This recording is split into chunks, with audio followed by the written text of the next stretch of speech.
புது சிருஷ்டியின் குடும்பமும் கடமைகளும். Reprint number 4899, பக்கம் 49. தலைப்பு: அதிருப்தியின் ஆவி.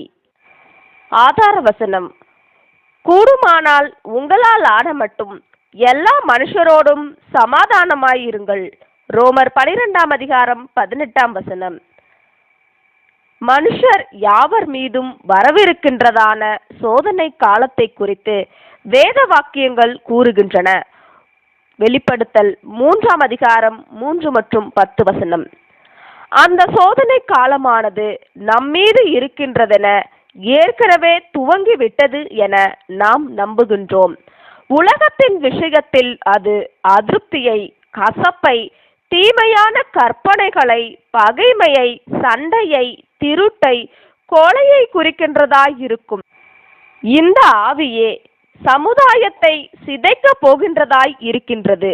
இந்த உண்மையினை வேத வாக்கியங்களானது மிக தெளிவாய் உறுதிப்படுத்துகின்றதாய் இருக்கின்றது.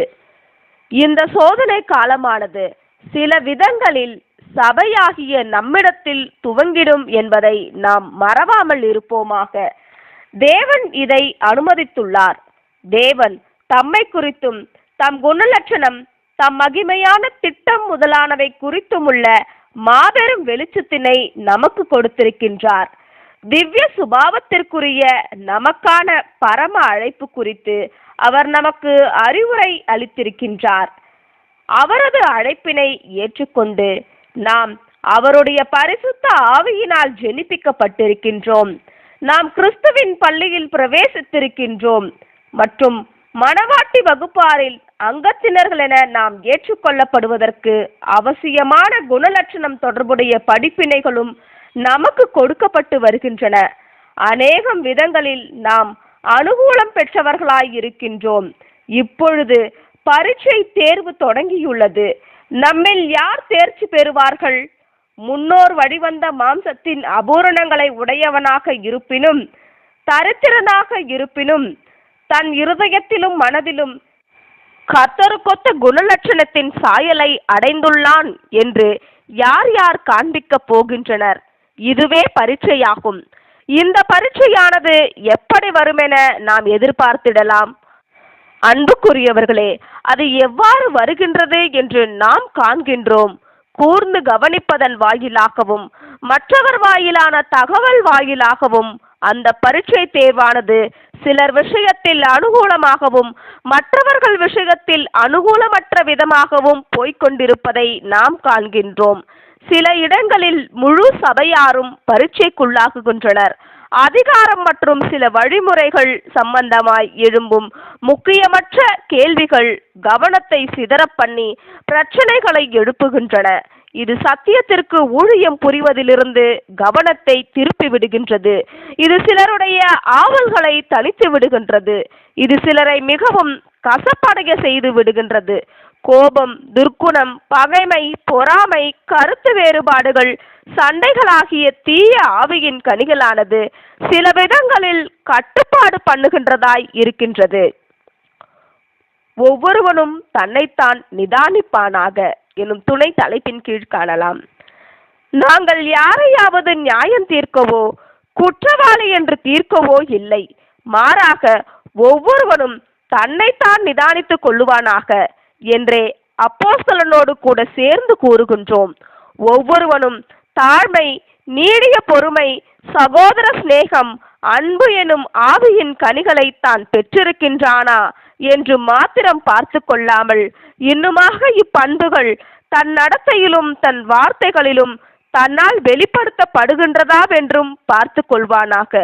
அருமையானவர்களுக்காகவும் நல்லவர்களுக்காகவும் நற்குணமுள்ளவர்களுக்காகவும் உள்ள அன்பின் அடிப்படையில் மாத்திரம் இல்லாமல் வழிவிலகியுள்ளவர்களுக்காகவும் சத்துருக்களுக்காகவும் பொறுமையாய், பரிவாய், அன்பாய் சகிக்கும் அன்பின் அடிப்படையில்தான் கர்த்தர் பரீட்சிக்கின்றார் என்பதை கூட நாம் நினைவில் கொள்ள வேண்டும். அன்பு போல் நீதியும் திவ்ய குணலட்சணத்தினுடைய அடிப்படை அம்சமாய் இருக்கின்றது என்பதை நாம் மனதில் வைத்திருக்க வேண்டும்.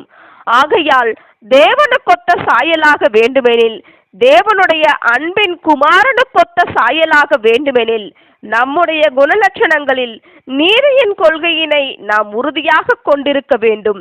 நாம் அனைவரிடமும் இரக்கமாயும் தயவாயும் அன்பாயும் காணப்பட வேண்டும். ஆனால் தயவாய் இருப்பதற்கு முன்னதாக நாம் நீதியாய் நடந்திட வேண்டும். காண்கின்ற சகோதரனை நம்மால் அன்பு கூற முடியவில்லை எனில் நாம் எப்படி அவனது பிதாவையும் நாம் கண்டிராத நம் பிதாவையும் அன்பு கூறுகின்றோம் என்பதை காண்பித்திட முடியும். இதே அதிருப்தியின் ஆவியானது தேவனுடைய ஜனங்களை அவர்களது இல்லங்களிலும் சோதிக்கின்றதாய் இருக்கின்றது. சரி மற்றும் தவறு குறித்தும் நீதி மற்றும் அநீதி குறித்தும் நுணுக்கமாய் உணர்ந்து கொள்ளுதல் என்பது நாம் நீதியாய் அல்லது அநீதியாய் நடந்திருக்கின்றோமா என்பதையும் மற்றவர்கள் நம்மிடத்தில் நீதியாய் அல்லது அநீதியாய் நடந்திருக்கின்றார்களா என்பதையும் காண நம் அனைவருக்கும் உதவுகின்றதாய் இருக்கும். இந்த அறிவின் பெருக்கமானது நம்மீது தனிப்பட்ட விதத்தில் ஒரு பொறுப்பினை கொண்டு வருகின்றதாய் இருக்கின்றது. அது கடந்த காலங்களில் செய்யப்பட்டுள்ள ஏதேனும் அநீதிகளின் விஷயத்தில் முழுமையாயும் உடனடியாகவும் இருதயபூர்வமாகவும் மன்னிப்பு கேட்கப்பட்டு சரி செய்யப்பட்டு இனிமேல் செய்யாதபடிக்கு தவிர்க்கப்படுதல் எனும் பொறுப்பாகும். இதை நாம் முழுமையாக செய்வோமே ஆனால் இது நம்மை முழுமையாய் ஆக்கிரமித்து வைத்திருக்கும். நம்மையே சரிப்படுத்திக் கொள்ளுவதிலும் மற்றும் நாம் அதிகமாய் திவ்ய தரநிலைகளை உணர்ந்து கொண்டு வருவதினால் நம்முடைய அழிவுக்குரிய சரீரங்களின் நடத்தைகள் மற்றும் எண்ணங்களை அந்த திவ்ய தரநிலைக்கு முழுக்க கீழ்ப்படுத்தி கொள்ளுவதிலும் ஆக்கிரமிக்கப்பட்டு ஈடுபட்டு இருப்போம். நம்முடைய தவறுகளை பார்க்க தவறிடும் மனப்பான்மை எனும் துணை தலைப்பின் கீழ் காணலாம். நம்முடைய தவறுகளை கண்டு கொள்ளாமலும் அவற்றை சரிப்படுத்தாமலும் மாறாக மற்றவர்களுடைய தவறுகளை பார்ப்பதற்கும் நமக்கு மற்றவர்கள் செய்துள்ள அநீதிகளை கவனிப்பதற்கும் நம்முடைய உரிமைகள் குறித்த நம்முடைய புதிதான உணர்ந்து கொள்ளுதலை மற்றவர்கள் அங்கீகரிக்க வேண்டும், அதுவும் உடனே ஏற்றுக்கொண்டிட வேண்டும் அல்லது ஏற்றுக்கொள்ளத்தக்கதாக வற்புறுத்தப்பட வேண்டும் என்று தீர்மானிப்பதற்கும் ஏதுவான ஒரு மனநிலை காணப்படுகின்றது. இதுவே உலகத்தின் ஆவியாய் இருக்கின்றது மற்றும் இது மகா உபத்திரவ காலத்தை விரைவுபடுத்துகின்றது. அதிகாரத்தில் இருப்பவர்கள் தாங்கள் பலவந்தத்தை பிரயோகிக்க வேண்டுமென எண்ணுகின்றனர். முன்பு ஒருபோதும் இல்லாத அளவுக்கு தொழிலாளிகள் தங்கள் வல்லமை குறித்து உணர ஆரம்பித்திருக்கின்றனர் மற்றும் இது நிமித்தம் அதை செயல்படுத்துவதற்கு சோதனைக்குள்ளாக்குகின்றனர். மேலும் உரிமை மற்றும் நீதி விஷயத்திலுள்ள அவர்களின் தீர்ப்புகளை உலகத்தின் மீது திணித்திட தீவிரிக்கின்றனர். காரியங்களை பலவந்தம் பண்ணும் விதத்தில் கையாண்டிட வேண்டாம் என்றும், நான் எழும்பும் நாள் மட்டும் எனக்கு காத்திருங்கள் என்று கர்த்தர் சொல்லுகிறார் என்றும் நாம் உலகத்தாருக்கு வலியுறுத்துகையில் கிறிஸ்துவின் சபையினிடத்திலும் நாம் வலியுறுத்துகின்றதாவது, உங்களிடத்தில் பூரண நீதியுடன் நடந்து கொள்ளும் வரை உங்கள் கணவன்மார்களை, மனைவிமார்களை, பெற்றோர்களை மற்றும் பிள்ளைகளை வற்புறுத்தி கொண்டிராதீர்கள். நம் மீதும் மனுக்குலத்தார் யாவர் மீதும் தேவன் அனுதாபம் கொண்டு பொறுமையோடு சகித்து இருப்பது போல நீங்களும் அனுதாபத்தோடும் பொறுமையோடும் காணப்படுங்கள்.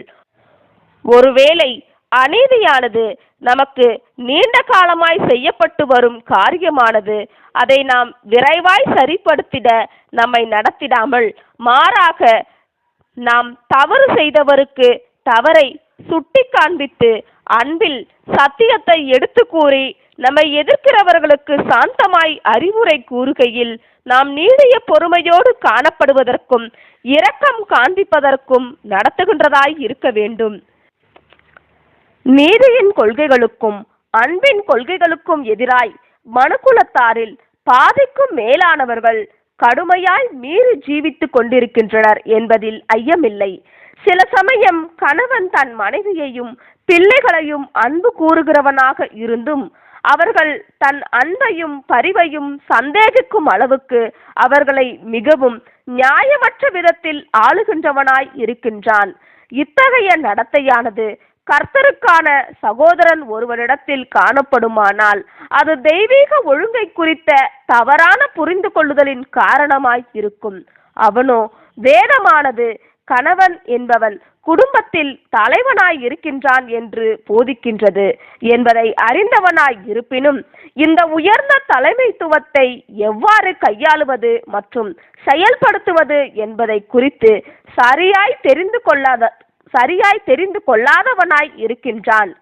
ஜீவியத்தில் பூமிக்குரிய காரியங்களை கொடுப்பது மாத்திரம் அல்லது குடும்பத்தின் நலன்களுக்கு அடுத்த விஷயத்தில் இறுதியான முடிவுகளை எடுக்கும் பொறுப்புள்ள தலைவனாக காணப்படுவது மாத்திரம் தலைமைத்துவத்தின் பிரதான வேலை அல்ல என்று அநேகர் கற்றுக்கொள்ளவில்லை என்பதாக தோன்றுகின்றது. சரியான விதத்தில் பார்க்கின்ற போது புருஷனுடைய தலைமைத்துவம் என்பது அதிகமானவைகளை உள்ளடக்கியுள்ளது. தன் குடும்பத்திற்கான ஆரோக்கியத்தினை, மகிழ்ச்சியினை, நல்லொழுக்கத்தினை மற்றும் ஆவிக்குரிய நலன்களை பார்த்து கொள்வது அவருடைய கடமையாக இருக்கின்றது. இது அவர்களுடைய சரீர பிரகாரமான பலவீனங்கள் மற்றும் அபூரணங்களையும் மனரீதியிலான, ஒழுக்க ரீதியிலான இயல்பான பலவீனங்கள் மற்றும் அபூரணங்களையும் நியாயமான விதத்தில் கருத்தில் எடுத்துக்கொள்வதை உள்ளடக்குகின்றதாய் இருக்கின்றது. குடும்பத்தின் தலைவருடைய கடமைகள் எனும் துணை தலைப்பின் கீழ் காணலாம். மகிழ்ச்சியான குடும்பத்தினுடைய ஓர் உண்மையான தலைவன் அநேக விஷயங்களில் தன் சொந்த விருப்பங்களையும் ஆசைகளையும் அடிக்கடி புறக்கணித்து விடுபவனாக இருக்க வேண்டும். ஏனெனில் இப்படி செய்வது என்பது குடும்பத்திற்கான அவனது கடமைக்கும் அவர்களது மகிழ்ச்சிக்கும் தேவையாயிருக்கும்.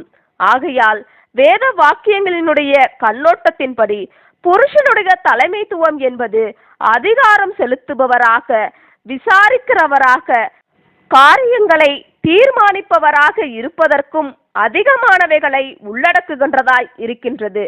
இது இன்னும் அதிகமாய் கிறிஸ்து மற்றும் சபையும் அவர்கள் ஒருவரோடு ஒருவர் கொண்டுள்ள உறவும் கணவன் மற்றும் மனைவிக்கு இடையில் காணப்பட வேண்டிய சரியான அன்பு, மரியாதை மற்றும் ஒத்துழைப்பிற்கான மாதிரியாய் இருக்கின்றது என்ற வேத வாக்கிய கூற்றினாலும் சித்தரிப்பினாலும் கூட நிரூபிக்கப்படுகின்றதாய் இருக்கின்றது.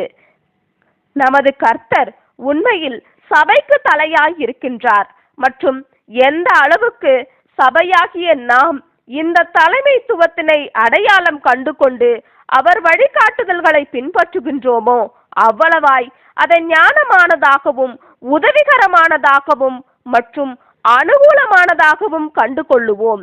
எந்த அளவுக்கு நாம் பின்பற்றாமல் இருக்கின்றோமோ அவ்வளவுக்கு நாம் சில ஆசீர்வாதங்களை இழந்துள்ளோம் என பிற்காலங்களில் உணர்ந்து கொள்ளுவோம். தம்முடைய தலைமைத்துவத்தினை நாம் அங்கீகரித்திட வேண்டுமென நமது கர்த்தர் நம்மை வற்புறுத்துகிறதில்லை. இதை நமக்கான தேவைகளே நமக்கு வற்புறுத்துகின்றதாய் இருக்கின்றது. இப்படியாகவே சரியாய் ஒழுங்குபடுத்தப்பட்டுள்ள குடும்பத்திலும் இருக்க வேண்டும். கணவன் மற்றும் தகப்பனுடைய நடத்தையானது தலைமைத்துவத்தினை வலியுறுத்துகின்றதாகவும் கட்டளையிடுகின்றதாகவும் அல்லது பயமுறுத்துகின்றதாகவும் இராமல் மாறாக தன்னை சார்ந்திருப்பவர்களுக்காக சுயத்தை பலி செலுத்தும் அன்புடன் கூடியதாகவே காணப்பட வேண்டும். குடும்ப தலைவனுடைய மேற்பார்வையின் கீழ் காணப்படுகின்றவர்கள் அவர்களுக்கான அவனது அன்பினையும் பராமரிப்பினையும் உணர்ந்து கொள்வதற்கு முன்னதாக அவற்றை குடும்பத்தின் தலைவன் அவர்களுக்காய் நிரூபிப்பதற்கு பல நாட்கள் அல்லது வாரங்கள் அல்லது வருஷங்கள் தேவைப்படும். அநேகமாக அவரது அன்பானது தற்கால ஜீவியத்தில் ஒருபோதும் அடையாளம் கண்டு கொள்ளப்படாமலும் கூட போகலாம்.